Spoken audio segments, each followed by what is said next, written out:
नमस्कार, आप देख रहे हैं भारत अपडेट और मैं हूं आपके साथ जैनिश मसीह। बुलेटिन की शुरुआत करेंगे बड़ी खबर के साथ। तो आपको बताते चलें कि देहरादून में रन फॉर योगा कार्यक्रम का आयोजन हुआ। रन फॉर योगा कार्यक्रम का आयोजन हुआ है देहरादून में, जहां सीएम पुष्कर सिंह धामी ने कार्यक्रम में हिस्सा लिया।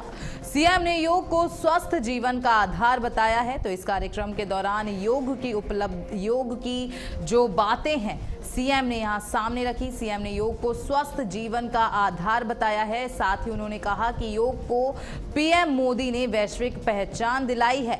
योग तनाव और बीमारियों से लड़ने में जरूरी है। सीएम ये बड़ी बात कहते नजर आए, जहां उन्होंने कहा कि योग तनाव और बीमारियों से लड़ने में बहुत ज्यादा मदद करता है। योग हमें स्वस्थ रहने में मदद करता है, इसलिए उन्होंने लोगों से अपील भी की कि वो योग जरूर करें। वहीं आपको ये भी बताते चलें कि कार्यक्रम में कई मंत्री और अधिकारी भी मौजूद रहे। आप देख सकते हैं अपनी इन तस्वीरों में, जहां खुद सीएम जॉग करते हुए नजर आए। इसी के साथ उन्होंने लोगों के साथ मिलकर योग भी किया, योगा भी किया। वहीं राज्य को योग और वेलनेस हब बनाने पर जोर दिया है। तो ये बड़ी जानकारी, जहां रन फॉर योगा कार्यक्रम में खुद सीएम धामी ने शिरकत की।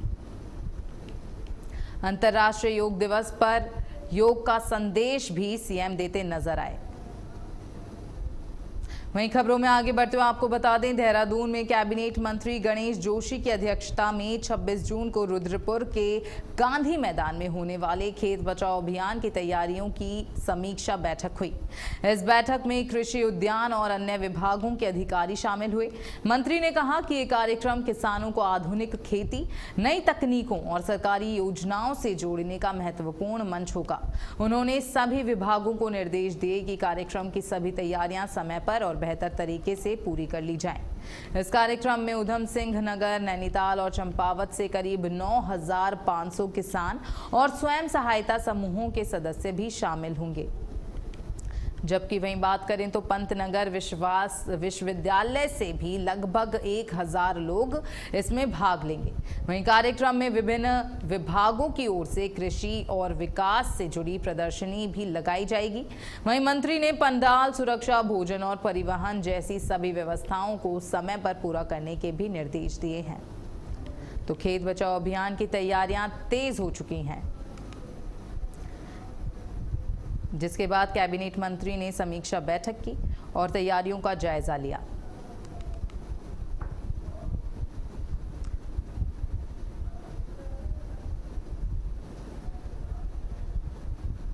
वहीं खबरों में आगे बढ़ते हुए आपको बता दें, बागेश्वर में आधुनिक राज्य अतिथि गृह बनाने की मुख्यमंत्री पुष्कर सिंह धामी की घोषणा को अब तेजी मिल गई है।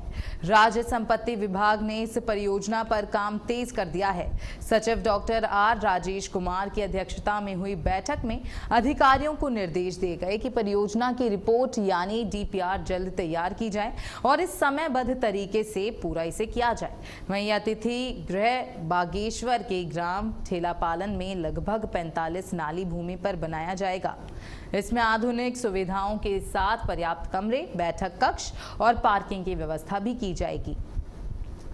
तो डीपीआर जल्द तैयार करने के भी आदेश दिए गए हैं। वहीं अधिकारियों को कहा गया है कि भवन को भविष्य की जरूरतों को ध्यान में रखकर तैयार किया जाए और गुणवत्ता से कोई भी समझौता ना किया जाए, क्योंकि कोई भी लापरवाही अगर गुणवत्ता के साथ बरतती नजर आई तो वो बिल्कुल भी सही नहीं जाएगी, बिल्कुल भी बर्दाश्त नहीं की जाएगी। वहीं सभी जरूरी अनियमितताएं भी डीपीआर के साथ जोड़ी जाएंगी ताकि निर्माण कार्य जल्द शुरू हो सके। ये परियोजना जिले में आने वाले अतिथियों और अधिकारियों के लिए सुविधाजनक व्यवस्था प्रदान करेगी। तो आपको बताते चलें कि डीपीआर जल्द तैयार करने के भी आदेश दे दिए गए हैं। साथ ही बागेश्वर में अब आधुनिक राज्य अतिथि गृह बनने जा रहा है, जिसको लेकर मुख्यमंत्री धामी की घोषणा पर ये जो काम है तेज कर दिया गया है। वहीं अगली खबर देहरादून से है, जहां 21 जून को होने वाली नीट यूजी परीक्षा को लेकर जिला प्रशासन ने सभी तैयारियां पूरी कर ली हैं। जिलाधिकारी डॉक्टर आशीष चौहान ने बताया कि मुख्य सचिव के निर्देशों के मुताबिक परीक्षा को पूरी पारदर्शिता और निष्पक्षता के साथ कराने के लिए विशेष व्यवस्था की गई है। जिले में कुल 16 परीक्षा केंद्र बनाए गए हैं, जहां करीब 6000 छात्र परीक्षा देंगे। वहीं परीक्षा केंद्रों पर विजिलेंस टीम भी तैनात रहेगी और हर गतिविधि पर नजर रखी जाएगी। प्रशासन ने साफ किया है कि किसी भी तरह की कोई भी लापरवाही या कोई भी गड़बड़ी बिल्कुल भी बर्दाश्त नहीं की जाएगी और परीक्षा शांतिपूर्ण और सुरक्षित माहौल में ही संपन्न कराई जाएगी। तो नीट परीक्षा को लेकर तैयारियां पूरी कर ली गई हैं। आपको बताते चलें कि 21 जून को नीट यूजी री एग्जाम होने वाला है, जिसको लेकर प्रशासन एकदम अलर्ट मोड पर है। वहीं आपको ये भी बताते चलें कि परीक्षा केंद्रों पर सुरक्षा व्यवस्था चाक चौबंद की गई है ताकि कोई भी लापरवाही ना बरती जाए। वहीं हर एक परीक्षा केंद्रों को सीसीटीवी से लैस किया गया है। वहीं आपको ये भी बता दें कि परीक्षा केंद्रों पर विजिलेंस की जो नज़र है वो पैनी कर दी गई है। हर एक परीक्षा केंद्र पर सीसीटीवी से निगरानी की जाएगी ताकि कोई भी लापरवाही किसी भी परीक्षा केंद्र पर ना बरती जाए।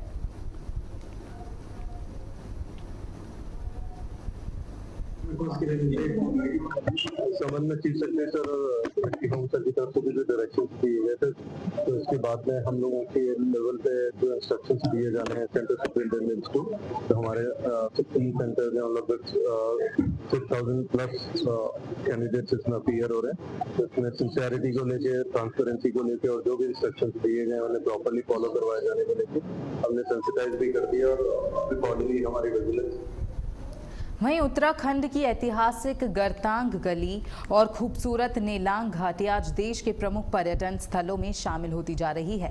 कभी भारत और तिब्बत के बीच व्यापार का महत्वपूर्ण रास्ता रही गरतांग गली अब रोमांच पसंद पर्यटकों को अपनी ओर आकर्षित कर रही है।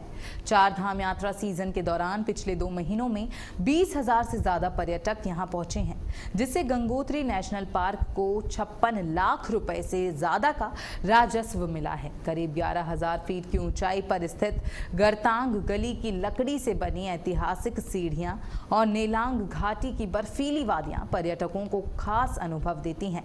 आपको बता दें कि साल 1962 के भारत और चीन युद्ध के बाद बंद हुआ ये मार्ग 2021 में दोबारा खोला गया था। पर्यटकों की बढ़ती संख्या से स्थानीय युवाओं, गाइडों, पोर्टरों और होटल कारोबारियों को भी रोजगार के नए अवसर मिल रहे हैं। वहीं हिमालय वन्य जीवन और प्राकृतिक सौंदर्य इस क्षेत्र की लोकप्रियता को और भी ज्यादा बढ़ा रहा है। तो आपको बताते चलें कि 2 महीने में यहाँ 20,000 से ज़्यादा पर्यटक पहुँचे हैं। वहीं गरतांग गली में एडवेंचर टूरिज्म और ज़्यादा बढ़ता नजर आ रहा है।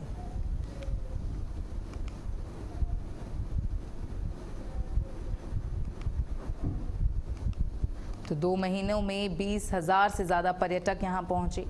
जहां आपको ये भी बता दें कि गरतांग गली में रोमांच अब और ज़्यादा बढ़ गया है। इसी के साथ आगे बढ़ते हुए आपको बता दें, राज्य के जलागम प्रबंध मंत्री राम सिंह केरा ने विधानसभा स्थित सभागार कक्ष में विभागीय अधिकारियों के साथ समीक्षा बैठक की। बैठक में उन्होंने प्रदेश में जल संरक्षण के कार्यों की समीक्षा की और अधिकारियों को जरूरी दिशा निर्देश दिए। मंत्री ने कहा कि पर्वतीय और मैदानी क्षेत्रों में जल संरक्षण के लिए चाल और खाल के माध्यम से जल स्रोतों का रिचार्ज किया जा रहा है।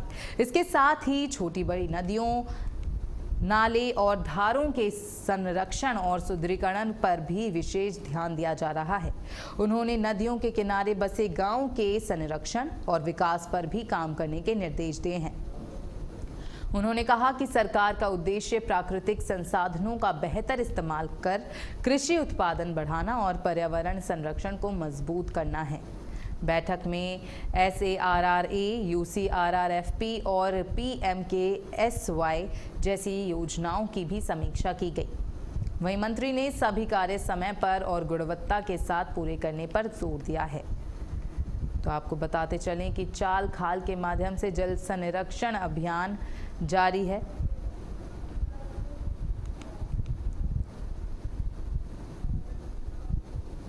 वहीं अगली खबर देहरादून से है, जहां मुख्य सचिव आनंद बर्धन ने वीडियो कॉन्फ्रेंसिंग के जरिए जिलाधिकारियों के साथ टीबी मुक्त भारत अभियान की समीक्षा की। इस दौरान उन्होंने कुछ जिलों में अभियान की धीमी प्रगति पर नाराजगी भी जताई और जिन जिलों में मरीजों की सामान्य जांच 60% से कम है, वहां के मुख्य चिकित्सा अधिकारियों को प्रतिकूल प्रविष्टि देने के निर्देश दिए। मुख्य सचिव ने कहा कि अगले एक हफ्ते में सभी जिलों में मरीजों की 100% स्क्रीनिंग पूरी की जाए और इसके लिए संवेदनशील और जोखिम वाले गांव को प्राथमिकता दी जाए। उन्होंने डीजी हेल्थ को रोजाना अभियान की समीक्षा करने के निर्देश भी दिए। उन्होंने मातृ स्वास्थ्य को लेकर भी निर्देश दिए और कहा कि गर्भवती महिलाओं का समय पर पंजीकरण और ANC जांच बढ़ाई जाए ताकि हाई रिस्क मामलों की पहचान और बेहतर प्रबंध हो सके। साथ ही उन्होंने दूरस्थ क्षेत्रों की हाई रिस्क गर्भवती महिलाओं को बर्थ वेटिंग होम्स में शिफ्ट करने और बेहतर सुविधाएं सुनिश्चित करने पर भी जोर दिया।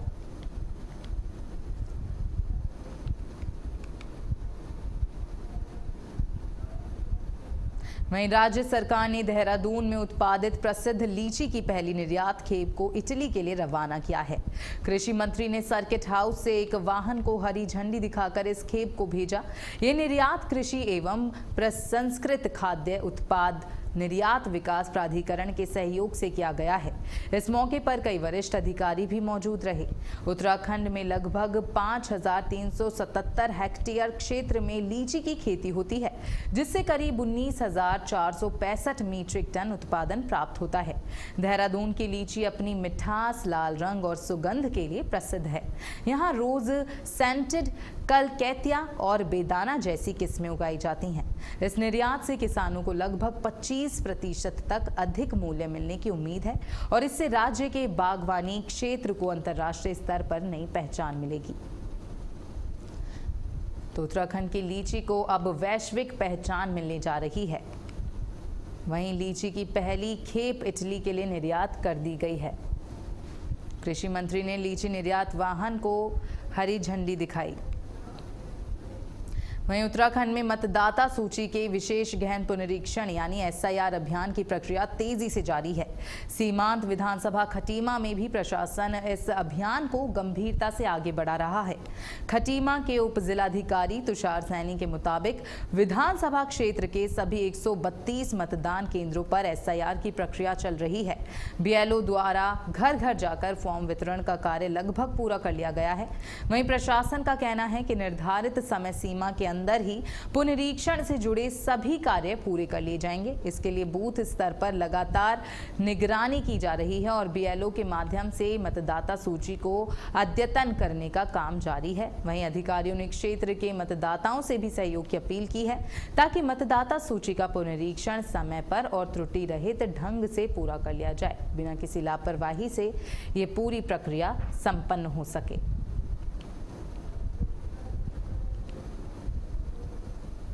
की बात की जाए तो हमारे 132 बूथों पर लगातार BLO द्वारा जो SIR की प्रक्रिया है वो गतिमान है और मैं आपको बताना चाहूँगा कि हमने जो फॉर्म डिस्ट्रीब्यूशन का कार्य था वो लगभग पूर्ण कर लिया है, जिसकी आज अंतिम तिथि भी है और डिजिटाइजेशन का कार्य भी शुरू कर दिया गया है। फॉर्म डिजिटाइजेशन का कार्य 7 नेक्स्ट मंथ जुलाई तक इसको पूर्ण करना है, तो हम निश्चित रूप से उससे पूर्व इसको पूरा करेंगे। वहीं अब खबर खटीमा से है, जहां मॉनसून सीजन से पहले नगर निगम ने अपनी तैयारियां पूरी कर ली हैं। नगर निगम के अधिकारियों ने नालों को वास्तविक स्थिति में लाने की कवायद पहले की शुरू कर दी गई थी। इसी को लेकर नगर पालिका की अधिशासी अधिकारी प्रियंका आर्य के नेतृत्व में विशेष अभियान शुरू किया गया। इसी को लेकर नगर पालिका प्रशासन ने वार्ड नंबर 14 में नालियों के ऊपर किए अतिक्रमण, JCB के माध्यम से अतिक्रमण को ध्वस्त किया गया। मॉनसून सीजन में नगर के किसी भी वार्ड में जलभराव न हो, इसलिए नालियों के ऊपर अतिक्रमण हटाने का अभियान पालिका प्रशासन की ओर से लगातार जारी रहेगा। इस मौके पर पालिका प्रशासन के साथ राजस्व एवं पुलिस प्रशासन भी मौजूद रहा।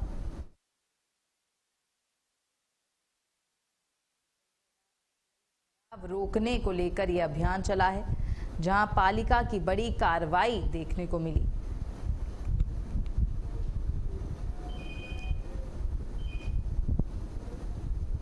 देखिए, आप लोग को मालूम ही है कि मानसून से पूर्व सफाई व्यवस्था का पूरा जिम्मेदारी पालिका प्रशासन के पास रहती है। तो उसी क्रम में सभी बड़े नालों की तो सफाई हो ही रही है शहर अंतर्गत। जो कॉलोनियों में छोटी-छोटी नालियां हैं, जहां सफाई व्यवस्था नहीं हो पा रही थी, वहां लोगों द्वारा अतिक्रमण करके नालियों को बंद किया जा रहा है, जिससे कि वर्षा में भी जल भराव के कारण समस्या उत्पन्न हो। तो ऐसी जगहों पर अतिक्रमण हटाओ अभियान के तहत हम वहां पे अतिक्रमण हटा के और उस जगह पे नालियों की सफाई की जा रही है, जिससे कि बरसात से पूर्व नालों की सफाई भी हो जाए और जल भराव की समस्या भी ना हो पाए बारिश के समय। ये अभियान चलता रहेगा वर्षा से पूर्व और वर्षा तक ये अभियान चलता रहेगा नालियों की सफाई। वहीं अगली खबर देहरादून से है, जहां मॉनसून से पहले रिस्पना नदी को साफ और बेहतर बनाने के लिए बड़ा अभियान शुरू कर दिया गया है। जिलाधिकारी डॉक्टर आशीष चौहान ने कहा कि रिस्पना नदी के लिए पहले सरकार द्वारा तैयार किए गए प्लान का अध्ययन किया जा रहा है और उसी के आधार पर अभियान को आगे बढ़ाया जाएगा। उन्होंने बताया कि नदी की सफाई, संरक्षण और पुनरुद्धार के लिए नगर निगम और वन विभाग की मिलकर काम करेंगे। प्रशासन का उद्देश्य रिस्पना नदी को स्वच्छ बनाना और के प्राकृतिक स्वरूप को फिर से स्थापित करना है। वहीं माना जा रहा है कि इस अभियान से पर्यावरण संरक्षण के साथ साथ शहर की जल निकासी व्यवस्था को भी मजबूती मिलेगी। तो आपको बताते चलें कि मॉनसून से पहले सफाई अभियान शुरू हो गया है। वहीं रिस्पना को संवारने में प्रशासन एकदम जुट गया है। वहीं डीएम आशीष चौहान का बड़ा प्लान सामने नजर आया है, जहां रिस्पना नदी के पुनरुद्धार को एक बार रफ्तार फिर से मिल गई है। आपको बताते चलें कि मॉनसून से पहले सफाई अभियान शुरू कर दिया गया है।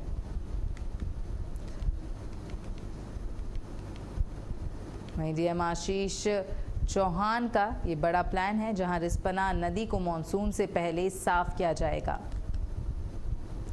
वहीं आपको ये भी बता दें कि माना जा रहा है कि इस अभियान से पर्यावरण संरक्षण के साथ साथ शहर की जल निकासी व्यवस्था को भी मजबूती मिलेगी।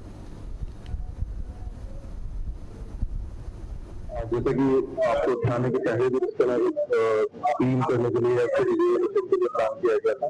तो इस प्लान पे सबसे पहले तो जो प्रीवियस प्लान था उसको स्टडी किया जाएगा और उसमें जहाँ जो प्रॉब्लम रही थी जो हमारी लैंड रही थी उसके अकॉर्डिंगली उसे कैसे बेटर बनाया जा सकता है और ये कोऑर्डिनेटेड एफर्ट होगा, जिसमें नगर निगम का मेन रोल रहेगा, सिमिलरली फॉरेस्ट डिपार्टमेंट का भी एक मेजर रोल होगा कि कैसे फंड्स की टोलिंग की जानी, कंजर्वेशन की जानी, सारी चीजों पर मैनेजमेंट प्लान करके ट्राई करेंगे कि विजिबल चेंज। वहीं खबरों में आगे बढ़ते हुए आपको बता दें, हरिद्वार के बुग्गावाला थाना क्षेत्र में देर रात पुलिस और बदमाशों के बीच मुठभेड़ हुई। पुलिस चेकिंग कर रही थी, तभी दो बाइक सवार बदमाशों ने पुलिस टीम पर फायरिंग कर दी। जवाबी कार्रवाई में पुलिस की गोली एक बदमाश के पैर में जा लगी, जहां उसका दूसरा जो साथी है वो मौके से अंधेरे का फायदा उठाकर फरार हो गया। वहीं पुलिस ने उसके पास से तमंचा, कारतूस और एक मोबाइल फोन बरामद किया है, जो अमानदत्त गढ़ फैक्ट्री फायरिंग मामले से जुड़ा बताया जा रहा है। फरार बदमाश की पहचान गुलजार निवासी खेड़ी शिकोहपुर के रूप में हुई है, जिसकी तलाश में पुलिस लगातार कॉम्बिंग ऑपरेशन चला रही है।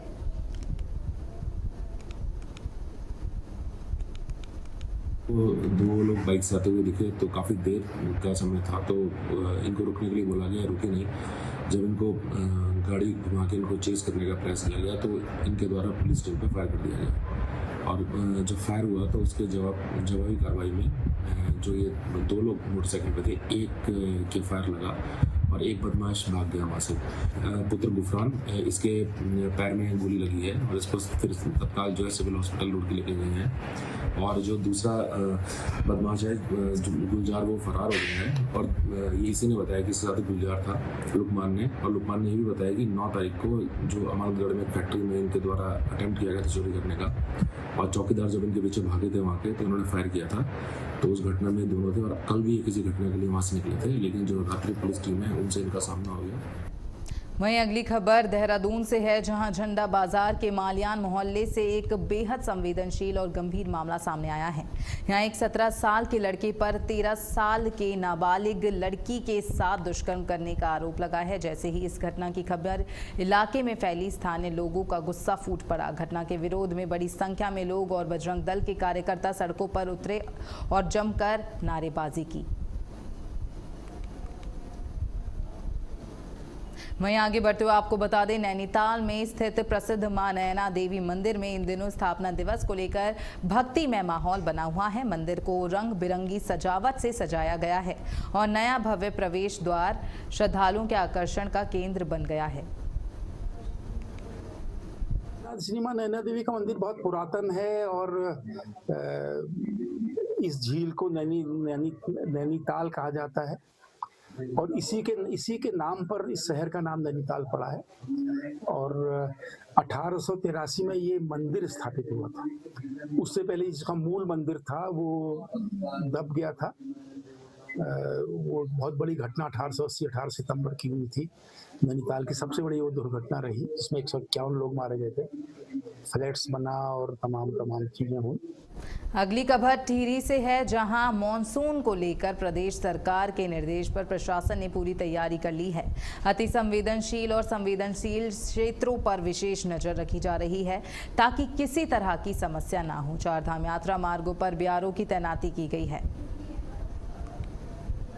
और इसी के साथ इस बुलेटिन में फिलहाल इतना ही। आप देखते रहिए भारत अपडेट। नमस्कार।